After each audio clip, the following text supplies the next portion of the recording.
ప్రపంచ ఆరోగ్య దినోత్సవం సందర్భంగా టీమ్ హాస్పిటల్స్ ఆధ్వర్యంలో కాకినాడ రూరల్ నాగమల్లితోట జంక్షన్ నుండి జేఎన్టీ వరకు 2 కిలోమీటర్ల మేర అవగాహన ర్యాలీ నిర్వహించారు. ప్రతి ఒక్కరూ తమ ఆరోగ్యంపై శ్రద్ధ వహించాలని, ఉదయం లేవగానే వ్యాయామం తప్పకుండా చేయాలని ముఖ్య అతిథిగా హాజరైన కాకినాడ ఎంపీ తంగెళ్ల ఉదయ్ శ్రీనివాస్ అన్నారు. ఆరోగ్య సమస్యలపై ప్రజలు అవగాహన కలిగి ఉండాలని సత్తుపల్లి ఎమ్మెల్యే మఠ రాఘమయ్య దయానంద్ అన్నారు. ప్రపంచ ఆరోగ్య దినోత్సవం సందర్భంగా ఖమ్మం జిల్లా సత్తుపల్లి పట్టణంలో Indian Medical Association 11th sub సంయుక్త ఆధ్వర్యంలో నిర్వహించిన 2K రన్లో ఆమె పాల్గొన్నారు. ఓల్డ్ సెంటర్ నుండి ప్రభుత్వ ఆసుపత్రి వరకు వైద్యులతో కలిసి రన్లో పాల్గొని విజేతలకు బహుమతులు అందజేశారు. చిత్తూరు జిల్లా పుంగనూరు మండలం కొండసముద్రం గ్రామంలో విషాద ఘటన చోటు చేసుకుంది. గ్రామానికి చెందిన ఒక వివాహిత ఆత్మహత్య చేసుకున్నట్లు స్థానికులు తెలిపారు. ఆర్థిక ఇబ్బందులతో చెట్టుకు ఉరివేసుకుని ఆత్మహత్య చేసుకున్నట్లు అనుమానం వ్యక్తం చేస్తున్నారు. స్థానికుల సమాచారం మేరకు ఘటనా స్థలానికి చేరుకొని కేసు నమోదు చేసి దర్యాప్తు చేస్తున్నట్లు పోలీసులు వెల్లడించారు. సైబరాబాద్ కమిషనరేట్ పరిధిలో షామీర్పేట ORR వద్ద 273 కిలోమీటర్ల గంజాయిని ఎస్ఓటీ టీం పోలీసులు పట్టుకున్నారు. గంజాయిని అక్రమంగా ప్యాకెట్ మోవర్స్ బొలెటో వెహికల్లో ఒరిస్సాలోని కలిమెలా నుండి హర్యానాకు తరలిస్తుండగా పట్టుబడినట్లు పోలీసులు తెలిపారు. గంజాయిని అక్రమంగా రవాణా చేస్తున్న ప్యాకర్స్ మూవర్స్ యజమాని హర్యానాకు చెందిన పరదీప్ కుమార్ను అదుపులోకి తీసుకున్నారు. కేసు షామీర్పేటలో పోలీసులు దర్యాప్తు చేస్తున్నారు. నంద్యాల జిల్లా డోన్ పట్టణంలో పాత బస్టాండ్ పరిధిలో ఒక టీ స్టాల్ దగ్గర కారు ఢీకొట్టింది. ఈ ఘటనలో ముగ్గురికి తీవ్ర గాయాలైనట్లు పోలీసులు తెలిపారు. ఫుట్పాత్పై ఉన్న ముగ్గురు వ్యక్తులపై ప్రమాదవశాత్తు కారు ఢీకొనడంతో ఒకరి కాలు విరగ్గా మరొక ఇద్దరికి తీవ్ర గాయాలైనట్లు తెలుస్తోంది. దీంట్లో స్థానికులు వెంటనే చికిత్స నిమిత్తం వారిని ప్రభుత్వ ఆసుపత్రికి తరలించారు. ఈ మేరకు పోలీసులు కేసు నమోదు చేసుకుని దర్యాప్తు చేస్తున్నారు. రాష్ట్రంలో సన్నబియ్యం రేషన్ పంపిణీ ఇప్పటి వరకు 1.27 కోట్ల మంది సన్నబియ్యం తీసుకున్నట్లు అధికారులు తెలిపారు. మొత్తం 90.42 లక్షల రేషన్ కార్డులు ఉండగా ఏప్రిల్లో 42 లక్షల కార్డులపై లబ్ధిదారులు బియ్యం తీసుకున్నారు.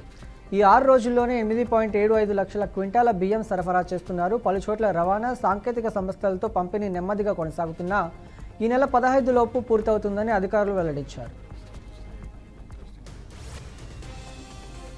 యంగ్ రెబల్ స్టార్ ప్రభాస్తో సినిమాపై డైరెక్టర్ సందీప్ రెడ్డి వంగ ఒక అప్డేట్ ఇచ్చారు. ఈ చిత్ర మెక్సికోలో స్టార్ట్ చేస్తున్నట్లు డైరెక్టర్ సందీప్ తెలిపారు. స్పిరిట్ సినిమా ఆసక్తికరంగా ఉత్కంఠభరితంగా సాగే ప్రాజెక్ట్ అని ఒక ఇంటర్వ్యూలో వెల్లడించారు. దీంతో ఇది స్టాల్ అండ్ యాక్షన్తో కూడిన థ్రిల్లర్ టైప్ మూవీ అని తెలియజేయడంతో అంచనాలు మరింత పెరిగాయని rebel star fans social media ద్వారా సంతోషం వ్యక్తం చేస్తున్నారు. రాష్ట్ర డిప్యూటీ సీఎం పవన్ కళ్యాణ్ విశాఖ చేరుకున్నారు. గిరిజన గ్రామాల అభివృద్ధి చేసేందుకు అడవి తల్లి బాటా కార్యక్రమానికి శ్రీకారం చుట్టనున్న నేపథ్యంలో ఆయన 2 రోజుల పాటు విశాఖ, అల్లూరి సీతారామరాజు జిల్లాల్లో పర్యటించనున్నారు. ఈ మేరకు గన్నవరం ఎయిర్పోర్ట్ నుంచి విశాఖకు చేరుకున్నారు. దీంతో ఆయనకు జనసేన శ్రేణులు ఘన స్వాగతం పలికారు. అనంతరం రోడ్డు మార్గాన అల్లూరి జిల్లాకు బయలుదేరి వెళ్లారు. డుమ్రిగూడ మండలం పెద్దపాడులో అడవి తల్లి బాటా కార్యక్రమాన్ని ఆయన ప్రారంభించనున్నారు. తిరుమలలో భక్తి రద్దీ కొనసాగుతుంది. వరుసగా సెలవులు రావడంతో భక్తులు కుటుంబ సమేతంగా శ్రీవారి వద్దకు భారీగా తరలివస్తున్నారు. ఆదివారం శ్రీరామనవమి పండుగ సందర్భంగా ప్రముఖులు కూడా భారీగా తరలివచ్చి వెంకన్నను దర్శనం చేసుకున్నారు. ఈరోజు తెల్లవారుజాము నుంచి తిరుమల కొండకు భక్తులు పోటెత్తారు. దీంతో కంపార్ట్మెంట్లు నిండిపోయాయి. శ్రీవారి సర్వదర్శనానికి 8 గంటల పైగా సమయం పట్టే అవకాశం ఉందని టీటీడీ నేతలు అంటున్నారు. తన ఎత్తు కారణంగా విధుల్లో తీవ్ర ఇబ్బందులకు గురవుతున్నానని ఆర్టీసీ బస్ కండక్టర్ పనిచేస్తున్న అమీన్ అహ్మద్ అన్సారీ గురించి సామాజిక మాధ్యమాల్లో వైరల్ అయింది.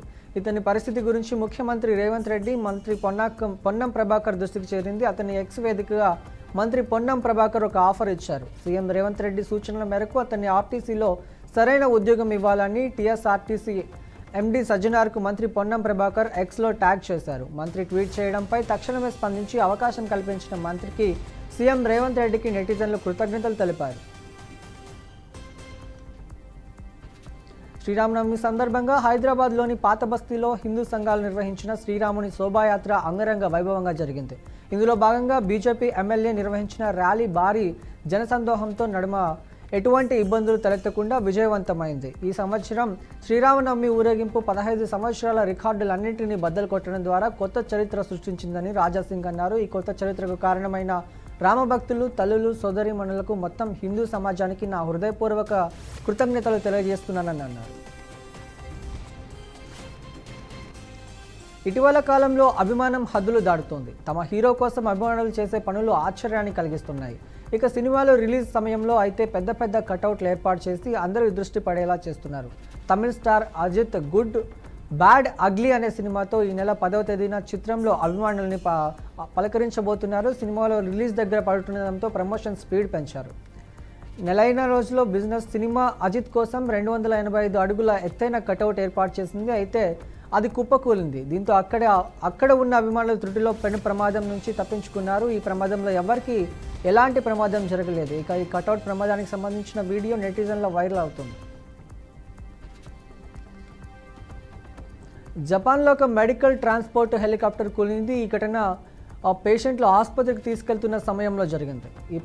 ఈ ప్రమాదంలో పేషెంట్లతో పాటు 2 వ్యక్తులు ప్రాణాలు కోల్పోయారు. పైలట్ హిరోషి హదిమా, హెలికాప్టర్ మెకానిక్ కుజోటో, 28 ఏళ్ల నర్సు సకురా ప్రాణాలతో బయటపడ్డారు. ఈ ముగ్గురిని కోస్ట్ గార్డర్ రెస్క్యూ చేశారు. ముగ్గురు ఎఫెక్ట్తో బాధపడుతున్నారు, కానీ స్పృహలో ఉన్నట్లు డాక్టర్లు తెలిపారు. పరిశ్రమల అవసరాలకు అనుగుణంగా తెలంగాణ యువత అన్ని రంగాల్లో అత్యున్నత నేపథ్యాన్ని మానవ వనరులుగా తీర్చిదిద్దుతామని మంత్రి శ్రీధర్ బాబు అన్నారు. అత్యున్నత నైపుణ్య మానవ వనరుల చిరునామా తెలంగాణ మార్చాలనే సంకల్పంతోనే యంగ్ ఇండియా స్టీల్ యూనివర్సిటీ ఏర్పాటు చేస్తున్నట్లు చెప్పారు. గచ్చిబౌలిలోని engineering software of college of ఇండియాలో ఏర్పాటు చేసిన యంగ్ ఇండియా స్కిల్స్ యూనివర్సిటీ ప్రాంగణాన్ని ఆయన పరిశీలించారు. అనంతరం యూనివర్సిటీ అధికారులతో సమీక్షా సమావేశం నిర్వహించి దిశానిర్దేశం చేశారు. ఇండియన్ ప్రీమియర్ లీగ్ 2025 టోర్నమెంట్లో భాగంగా ఇవాళ మరో బిగ్ ఫైట్ జరగనుంది. Mumbai Indians versus royal Challengers Bengaluru జట్ల మధ్య ఇవాళ రసవత్ర ఫైట్ ఉండనుంది. ముంబై సొంత గ్రౌండ్లోనే ఈ మ్యాచ్ జరగనుంది. ఎప్పటిలాగే రాత్రి 7:30 ప్రాంతంలో Mumbai Indians versus royal Challengers Bengaluru జట్ల మధ్య మ్యాచ్ ప్రారంభమవుతోంది. ఈ మ్యాచ్లో బూమ్రా రీఎంట్రీ ఇచ్చేందుకు రంగం సిద్ధమైనట్లు తెలుస్తోంది. గాయంతో గత కొన్ని రోజుల పాటు ముంబైకి దూరంగా ఉంటున్న బూమ్రా తాజా జట్టులో చేరారని ఇవాల్టి మ్యాచ్లో కూడా ఆడబోతున్నట్లు తెలుస్తోంది.